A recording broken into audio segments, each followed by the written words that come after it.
Welcome student. আজকে আমি আলোচনা করব গ্রামসির পৌর সমাজ সম্পর্কে। পৌর সমাজ সম্পর্কে গ্রামসির বক্তব্য আছে, এই বিষয়টি নিয়ে আজকের আলোচনা। আমি ইটালির একজন বিখ্যাত চিন্তাবিদ গ্রামসি, এবং তিনি সাংবাদিক, তিনি দার্শনিক, তিনি একজন রাজনৈতিক লিডার। এই গ্রামসির আধিপত্যের ধারণা, এটার উপরে একটা আলাদা ভিডিও দিয়েছি। আজকের আলোচনা করব আমি গ্রামসির পৌর সমাজ সম্পর্কিত বিষয়। গ্রামসি 1891 সালে জন্মগ্রহণ করেন এবং 1937 সালে তিনি মারা যান। গ্রামসি ইটালির রাজনৈতিক ক্ষেত্রে এবং ইটালিতে বিপ্লব ঘটানোর ক্ষেত্রে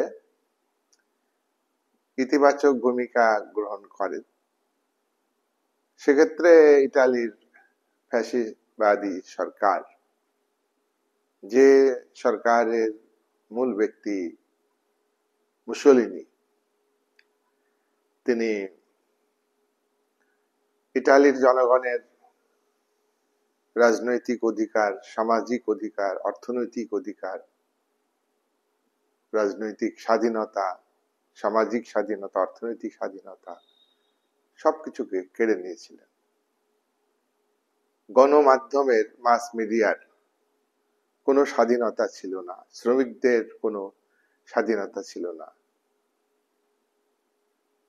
অর্থাৎ তিনি রাষ্ট্রের সমস্ত ক্ষমতা নিজের হাতে কেন্দ্রীভূত করেন, তার দলের হাতে, ফ্যাসিস্ট পার্টি।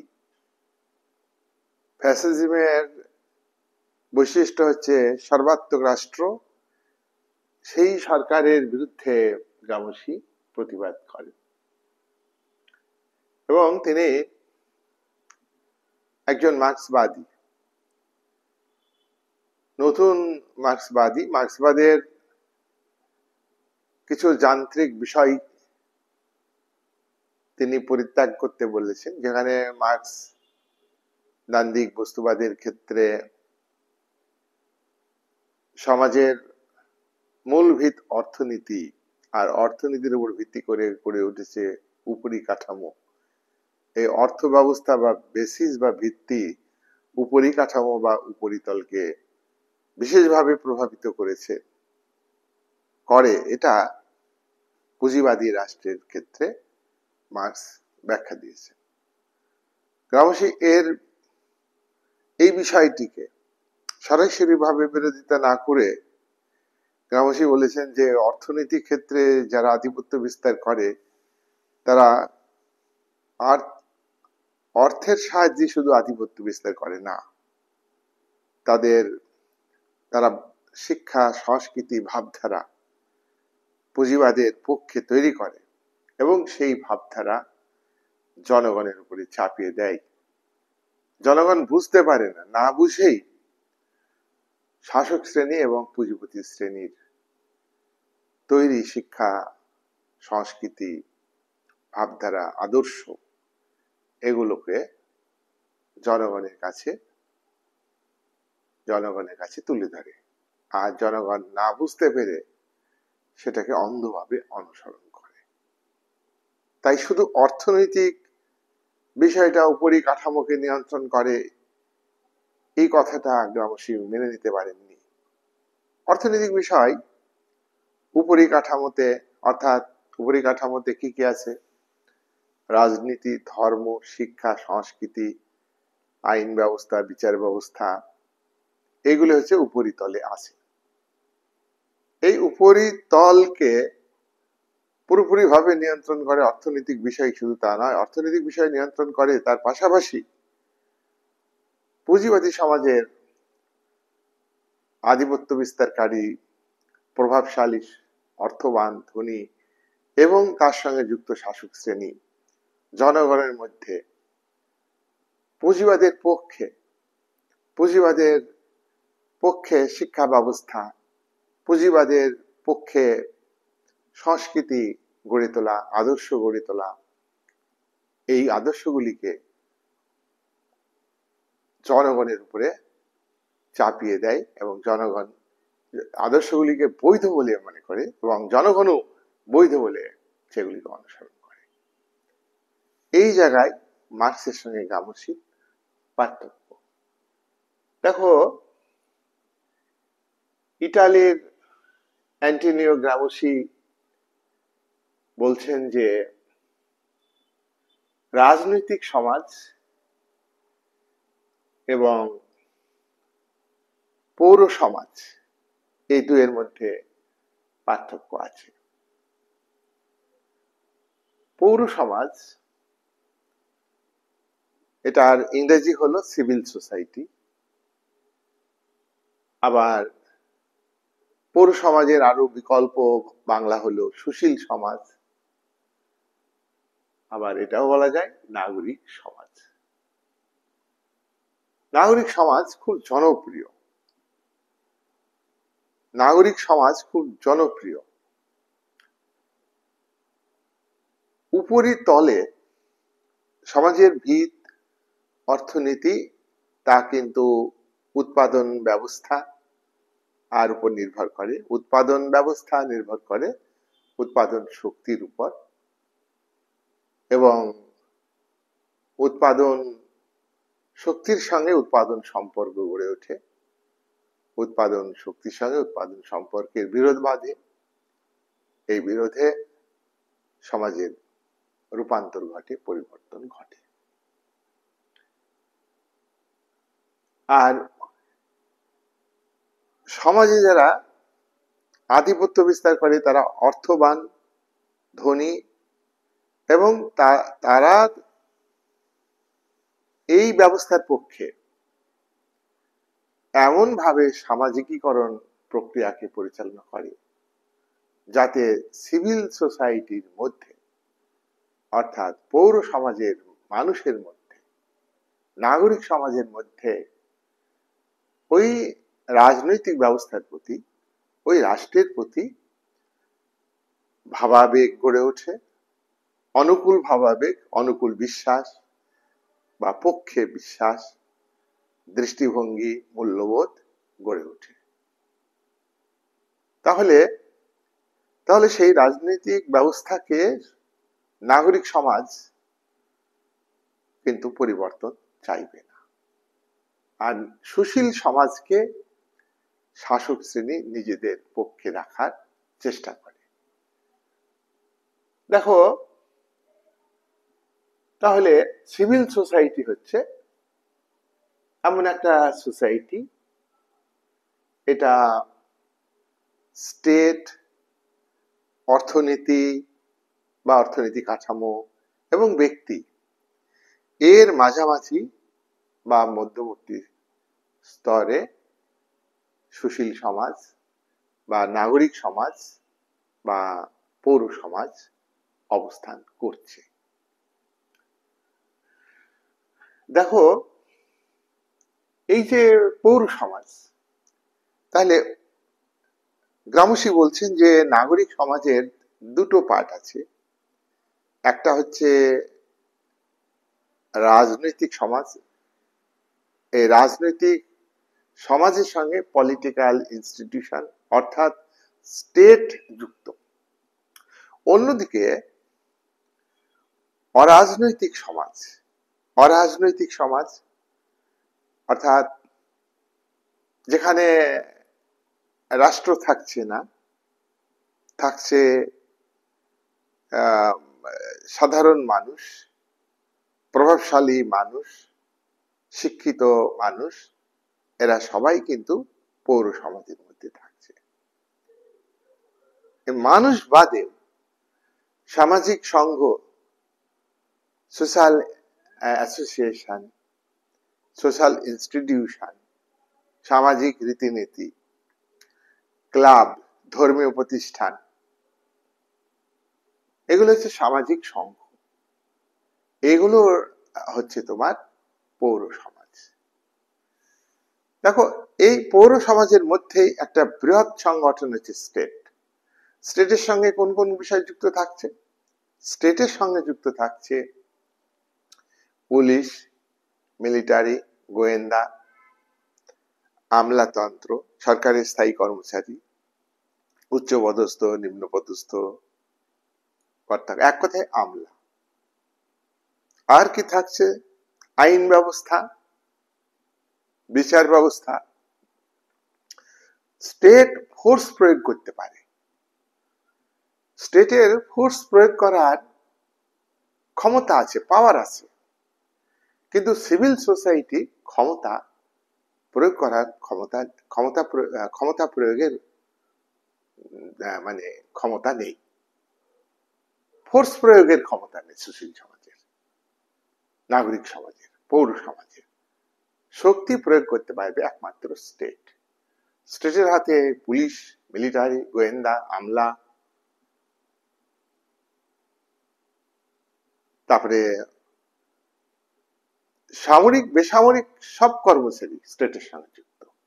কিন্তু নাগরিক সমাজের সঙ্গে যুক্ত হচ্ছে কারা? আর পুঁজিবাদী রাষ্ট্র কাঠামোতে, বিশেষ করে নয়া উদারনৈতিক গণতান্ত্রিক কাঠামোতে রাষ্ট্র অবাধ ব্যবসা বাণিজ্যের ক্ষেত্রকে আরো খোলা বাজার অর্থনীতিতে পরিণত করেছে। ওপেন মার্কেট, ওপেন ইকোনমি, খোলা অর্থনীতি। বিশ্বব্যাপী পুঁজিপতি শ্রেণী দেশে বিদেশে সব জায়গায় পুঁজি বিনিয়োগ করবে, উৎপাদন করবে, শিল্প কারখানা গড়বে, দ্রব্য বাজারে যোগান দেবে, দ্রব্য বিক্রি করে লাভ করবে, আর লাভের টাকা পুনরায় ক্যাপিটাল হিসাবে ইনভেস্ট করবে। এইভাবে ক্যাপিটালিস্টরা তাদের পুঁজি নিজেদের হাতে কেন্দ্রী করবে। আবার পুঁজিপতিদের মধ্যেও দ্বন্দ্ব আছে। ছোট মাঝারি পুঁজিপতিদের বাজার থেকে ধ্বংস করে দেয় বড় বড় ক্যাপিটালিস্টরা। আর ছোট ছোট ব্যাংক পুঁজি মালিক যারা, তারা বাজার থেকে আউট হয়ে যায়। মুষ্টিমেয় ব্যাংক মালিকরা পুঁজি নিজেদের হাতে নেয়, আর সেই ব্যাংক পুঁজি থেকে শিল্প মালিকরা শিল্প পুঁজি সংগ্রহ করে। ব্যাংক পুঁজি এবং শিল্প পুঁজি দুটোর মিলে ফিনান্স পুঁজি হয়, এবং অর্থনৈতিক ক্ষেত্রে পুঁজিপতিরা একচেটিয়া আধিপত্য বিস্তার করে। 1919-20 সালে তুরিনে ফ্যাক্টরি কাউন্সিলে মুভমেন্ট গ্রামসী শুরু করেন। মুভমেন্ট হচ্ছে আন্দোলন শুরু করেন। কোথায়? ইটালির তুরিনে ফ্যাক্টরি কাউন্সিলে এই আন্দোলন শুরু করেন।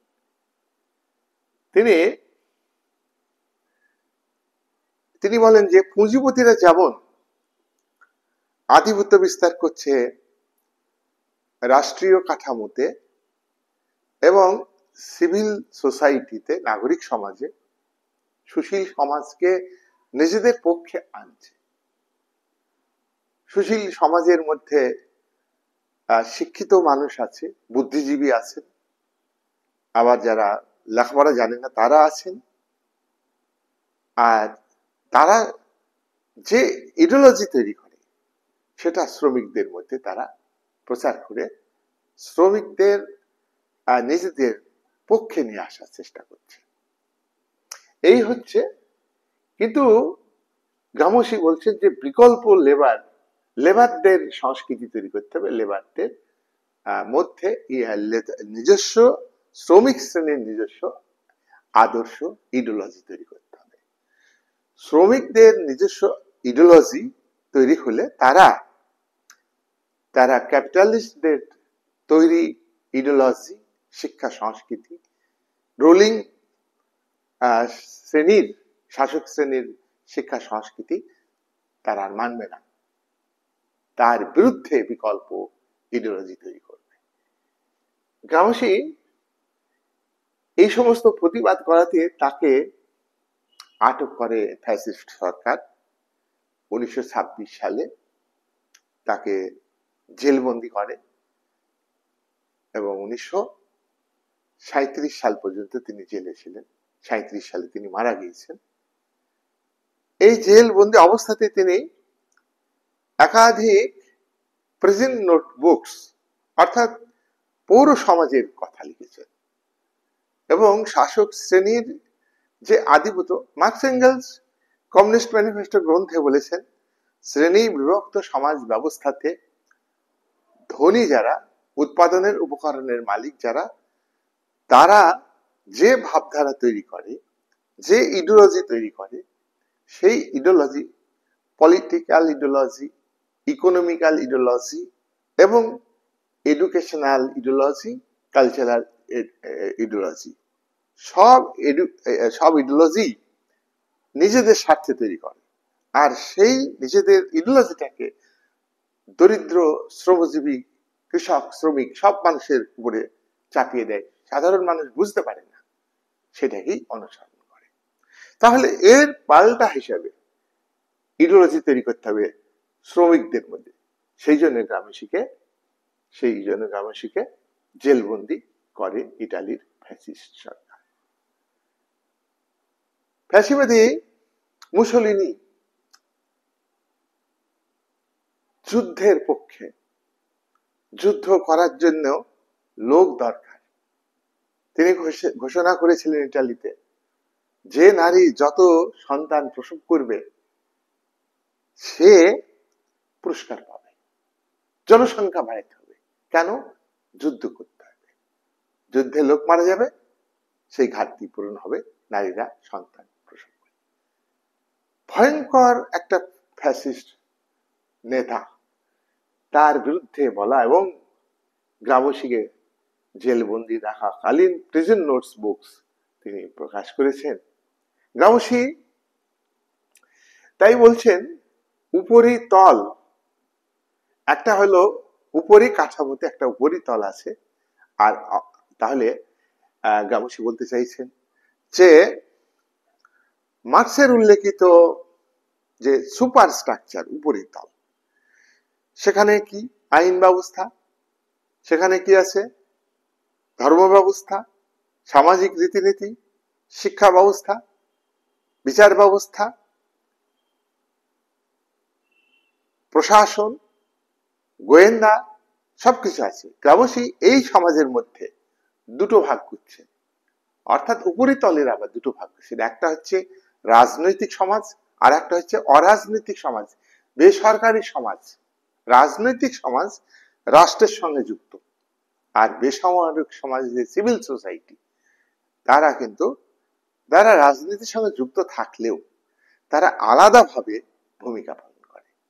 তাই গ্রামসি বলছেন যে সিভিল সোসাইটি বেসরকারি সংগঠনগুলিকে নিয়ে তৈরি হয়।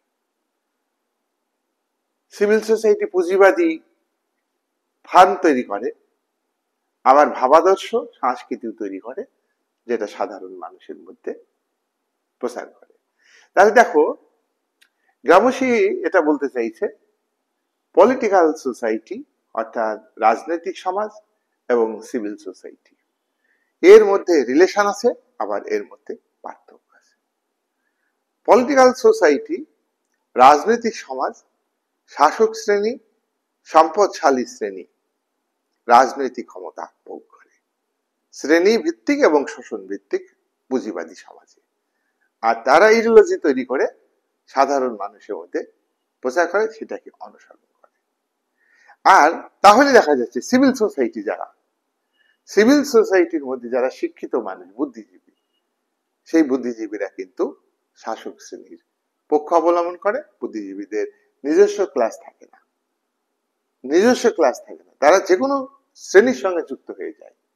বুদ্ধিজীবী হচ্ছে সুবিধাবাদী শ্রেণী। গ্রামসি বুদ্ধিজীবীদের দুটো ভাগে ভাগ করেছে। একটা হলো সনাতন বুদ্ধিজীবী, সাবেকি ট্র্যাডিশনাল ইন্টেলেকচুয়াল, আর একটা হলো আর একটা হলো তোমার অর্গানিক বুদ্ধিজীবী। অর্গানিক বুদ্ধিজীবী, জৈবিক বুদ্ধিজীবী, যারা কবি, সাহিত্যিক, দার্শনিক, ঐতিহাসিক, বিজ্ঞানী, এরা হলো সাবেকি বুদ্ধিজীবী। এদের সঙ্গে কৃষকদের, শ্রমিকদের কোনো যোগাযোগ থাকে না। এদের সঙ্গে কোনো শোষিত বঞ্চিত সাধারণ মানুষের সঙ্গে যোগাযোগ থাকে না। এরা তত্ত্ব লিখে, এরা দর্শন লিখে, এরা ইতিহাস লিখে, এরা কিন্তু শাসক শ্রেণীর পক্ষে লিখে। শাসক শ্রেণীকে যাতে সাধারণ মানুষ সমর্থন করে, সেই সাহিত্য, সেই কবিতা যাতে শাসক শ্রেণীকে সবাই সমর্থন করে, বিপক্ষে লিখে না। তোমরা জানো যে ব্রিটিশ সাম্রাজ্যবাদী শক্তির পক্ষে আমাদের ভারতীয় কবি, সাহিত্যিকেরা লিখতেন। কাজী নজরুলের মতো বিপক্ষে কবিতা লেখার মানুষ, কলম ধরার মানুষ খুব কম। আর যারা বড় কবি ছিলেন তারা কিন্তু ব্রিটিশের দ্বারা অনেক পুরস্কার পেয়েছে এবং অ্যাকসেপ্ট করেছে, চাকরি অ্যাকসেপ্ট করেছে। সুভাষ বসু তো চাকরি অ্যাকসেপ্ট করেননি, চাকরি প্রত্যাখ্যান করেছেন। সিভিল সার্ভিস পরীক্ষাতে বিশেষ স্থান অধিকার করার পরেও তিনি পরীক্ষা পরিত্যাগ করেছেন, অফারকে পরিত্যাগ করেছেন। তাহলে অবশ্যই বলতে চাইছেন যে যারা শিক্ষিত মানুষ, যারা উচ্চ শিক্ষিত, তারা কিন্তু শাসক শ্রেণীর পক্ষে লেখে। ব্যতিক্রম কিছু থাকতে পারে, কিন্তু যারা যারা যারা অল্প লেখাপড়া জানেন, যারা অর্গানিক বুদ্ধিজীবী, ইন্টেলেকচুয়াল গ্রুপ, তারা কিন্তু শ্রমিকদের সাথে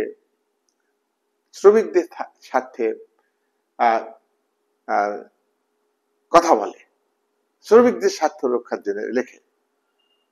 তাহলে এই অর্গানিকরা সর্বহারা শ্রেণীর মধ্যে ইডিওলজি তৈরি করে, সংস্কৃতি তৈরি করে, যে সংস্কৃতিটা পুঁজিবাদের সংস্কৃতি, পুঁজিবাদের আদর্শের বিপক্ষে সংস্কৃতি, বিকল্প সংস্কৃতি, বিকল্প দর্শন, বিকল্প মানে ইডিওলজি বা আদর্শ তৈরি করে। আর তার মধ্যে দিয়ে সমাজ ব্যবস্থার পরিবর্তন করবে।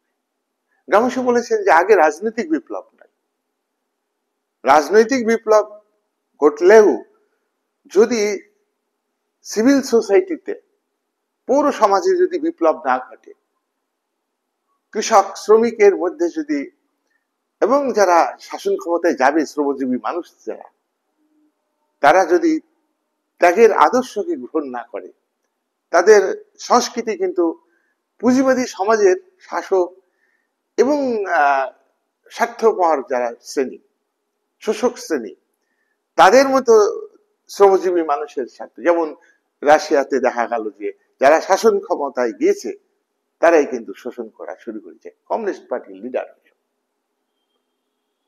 চীনেও ঠিক একই রকম, কমিউনিস্ট পার্টির লিডার। অর্থাৎ এখানে পলিটিক্যাল রেভলিউশন হয়েছে। তার জন্য গামসি বলছেন যে আগে সোশ্যাল রেভলিউশন করাতে হবে, ইডিওলজিক্যাল দিকটাকে মানে পরিবর্তন করতে হবে আগে, তারপরে পলিটিক্যাল পাওয়ার ক্যাপচার করতে হবে। মার্ক্সবাদী কথা বলা হয়েছে যে শ্রমিক শ্রেণী অর্থনৈতিক দাবির ভিত্তিতে লড়াই করবে, আদর্শকে অবলম্বন করে পলিটিক্যাল পাওয়ার গ্রহণ করবে। গামসি বলতে চাইছেন আগে আদর্শগত সংগ্রাম করতে হবে, আদর্শগত সংগ্রাম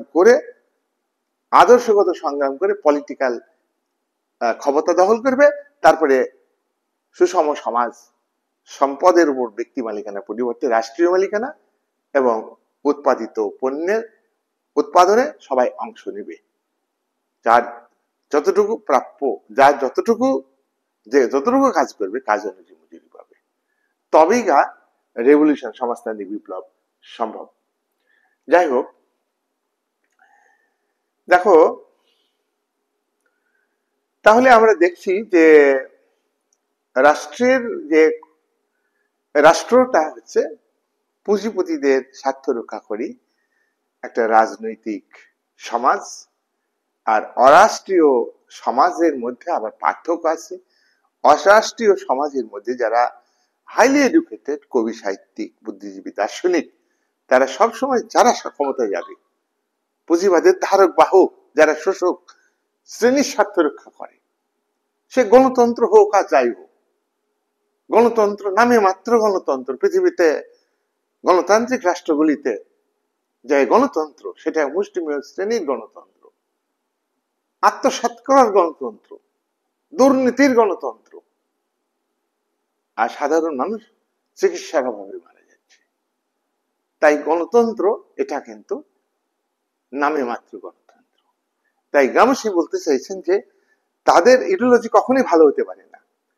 তাই তাই সাধারণ যারা বুদ্ধিজীবী তারা সক্রিয়, তারা স্বাধীন শ্রেণী গঠন করে, স্বাধীন শ্রেণী গঠন করে, শ্রমিক শ্রেণী তৈরি করে, তারা পুরাতন বিদ্যমান উৎপাদন ব্যবস্থার বিপক্ষে, বিদ্যমান উৎপাদন ব্যবস্থার বিপক্ষে। যে উৎপাদন ব্যবস্থা শোষণ ভিত্তিক, যে উৎপাদন ব্যবস্থাতে উৎপাদনের উপকরণের মালিকের সঙ্গে, উৎপাদনের সঙ্গে যুক্ত সরাসরি যারা উৎপাদন করে তাদের উভয়ের যে রিলেশন, সেখানে কনফ্লিক্ট আসবে, দ্বন্দ্ব অবশ্যই আসবে, রেভলিউশন হবে। আর এইখানে রেভলিউশন করতে গেলে সেখানে কি করতে হবে, আগে আগে সাংস্কৃতিক ক্ষেত্রে রেভলিউশন করতে হবে। এই বলে গ্রামসী বলছেন যে বিপ্লবীদের, শ্রমজীবী মানুষদের মধ্যে পাল্টা পাল্টা সংস্কৃতি, পাল্টা সামাজিকীকরণ, পাল্টা মূল্যবোধ পুঁজিবাদের বিপক্ষে, পুঁজিবাদের পক্ষে ইডিওলজিতে রয়েছে তার বিপক্ষে। এইভাবে গ্রামসী মার্ক্সবাদের মূল যে ব্যাখ্যা সেখান থেকে কিছুটা সরে এসে গ্রামসী যুগের প্রেক্ষাপটে মার্ক্সের আবির্ভাব কাল আর গ্রামসীর আবির্ভাব কালের মধ্যে পার্থক্য আছে। দেখো, সোভিয়েত রাশিয়াতে রাজনৈতিক মত বিপ্লব হয়েছে, কিন্তু মতাদর্শগত ক্ষেত্রে সংগ্রাম তৈরি হয়নি। কিন্তু সোভিয়েত ইউনিয়নে যখন সমাজতন্ত্র প্রতিষ্ঠিত হয়েছে তখন শ্রমিক এবং কৃষকদের মধ্যে মতাদর্শগত সংগ্রাম করবার একটা পরিবেশ ছিল। কিন্তু আমরা সোভিয়েতের পতনের পর, পতন হলো, তার থেকে বুঝতে পারলাম যে সোভিয়েত ইউনিয়ন যে রাজনৈতিক বিপ্লব করেছিল তার পাশাপাশি সমাজতন্ত্রকে মজবুত করবার জন্য সাংস্কৃতিক বিপ্লব, আদর্শগত বিপ্লব করবার প্রয়োজন ছিল। সেই শ্রমজীবী মানুষের মধ্যে সমাজতান্ত্রিক ব্যবস্থার প্রতি মনোভাব, বিশ্বাস, আবেগ এগুলি গড়ে ওঠেনি। পূর্ব ইউরোপের সমস্ত দেশেই সমাজতান্ত্রিক ব্যবস্থার প্রতি, শ্রমিক শ্রেণী, খেটে খাওয়া মানুষের প্রতি, শ্রমিক শ্রেণীর পার্টি মানে তো ধনিক শ্রেণীর পার্টি নয়, তাহলে লিডারকে স্বার্থ ত্যাগ করতে হবে, সেও একজন শ্রমজীবী মানুষ। কিন্তু পূর্ব ইউরোপের কমিউনিস্ট লিডাররা, রাষ্ট্রনায়করা সেভাবে চলেনি। রোমানিয়া চাউশেস্কু বাড়ি গাড়ি করেছে, সোভিয়েত ইউনিয়নের রাষ্ট্রনায়ক ব্রেজনেভ বাড়ি গাড়ি বিলাস জীবন যাপন করেছেন, জামাইয়ের নামে হাজার হাজার কোটি টাকা আত্মসাৎ করে রেখেছেন। তাহলে এই এই এই যে জনগণের মধ্যে কি করে একটা সমাজতান্ত্রিক ইডিওলজি, মতাদর্শগত যে একটা আদর্শগত যে সংস্কৃতি, সেটা কিন্তু শ্রমিক শ্রেণীর মধ্যে গড়ে ওঠেনি। সেই জন্য পূর্ব ইউরোপের সব দেশের সমাজতান্ত্রিক ব্যবস্থা তাসের ঘরের মতো পড়ে গেছে, ভেঙে গেছে।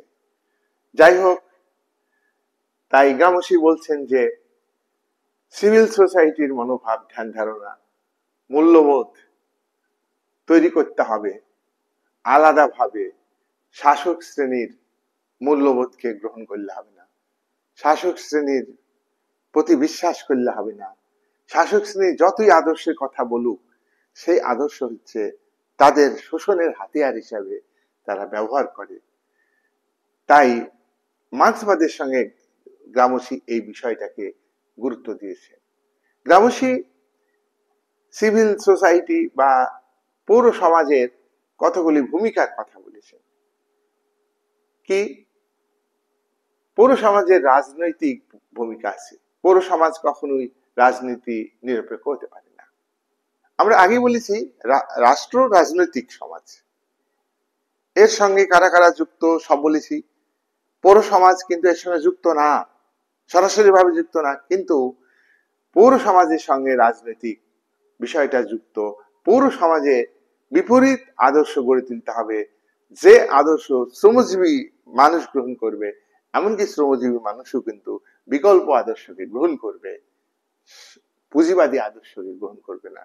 তাহলেই কিন্তু ক্ষমতায় টিকে থাকতে পারবে, রাজনৈতিক পাওয়ারকে ব্যবহার করতে পারবে।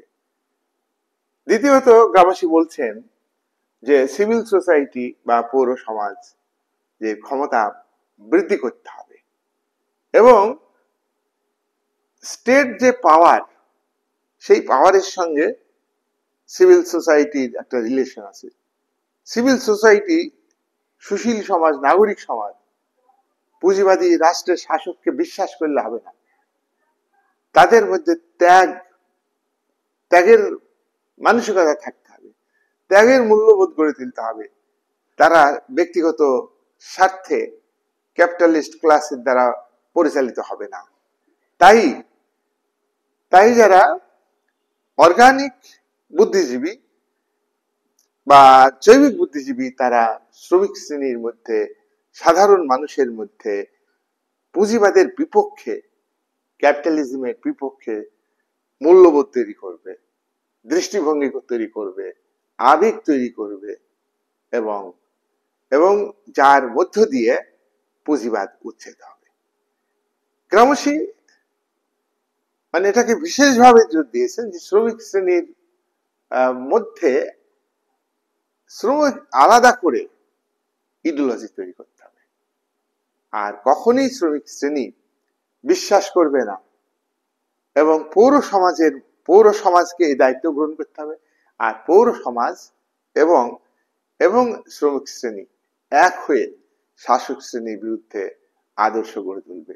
আর আদর্শগত ক্ষেত্রে সংগ্রাম হলে সেই সংগ্রাম তোমার পৌঁছাবে রাজনৈতিক সংগ্রামে, আর রাজনৈতিক সংগ্রাম থেকে রাজনৈতিক ক্ষমতা পাবে।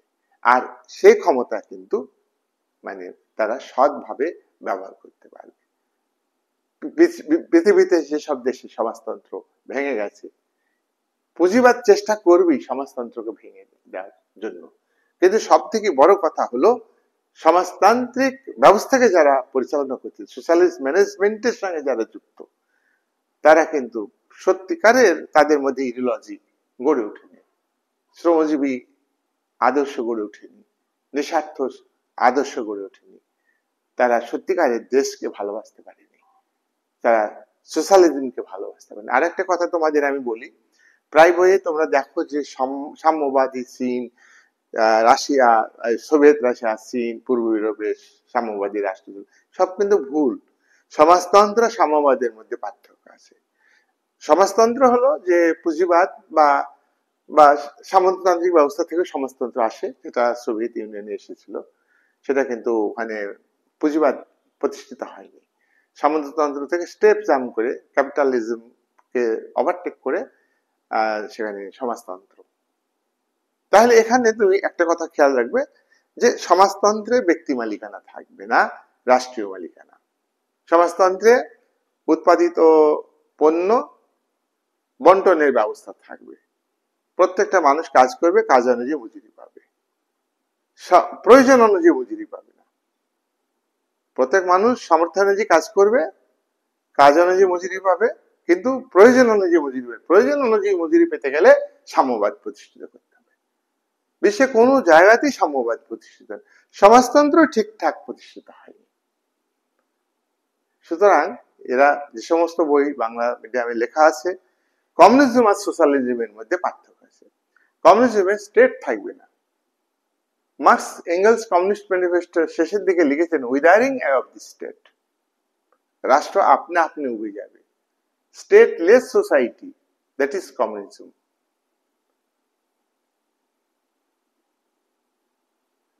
ক্লাসলেস সোসাইটি, শ্রেণীহীন সমাজ, সেটা হলো কমিউনিজম। শারীরিক পরিশ্রম মানসিক পরিশ্রমের মধ্যে পার্থক্য থাকবে না, সেটা হলো কমিউনিজম। গ্রাম এবং শহরের মধ্যে পার্থক্য থাকবে না, এমন ব্যবস্থা হচ্ছে কমিউনিজম। তাই যারা শিক্ষিত মানুষ এবং বইয়ে লেখেন সবটাই কিন্তু ভুল। খুব খারাপ লাগে। হ্যাঁ, মার্কসিয়ান ভিউ থেকে এটা বলা যায় না, তবু বলছে। এ ব্যাপারে আমি তোমাদের সচেতন করলাম। যাই হোক, এটা ভালো করে পড়বে, একটু ভেবে পড়লে কিছুই না এতে। শাসক শ্রেণী যে ভাবধারা, তা পুঁজিবাদের পক্ষে ভাবধারা, আর বিকল্প পাল্টা ভাবধারা শ্রমিক শ্রেণীর মধ্যে আদর্শ বা ভাবধারা গড়ে তুলতে হবে।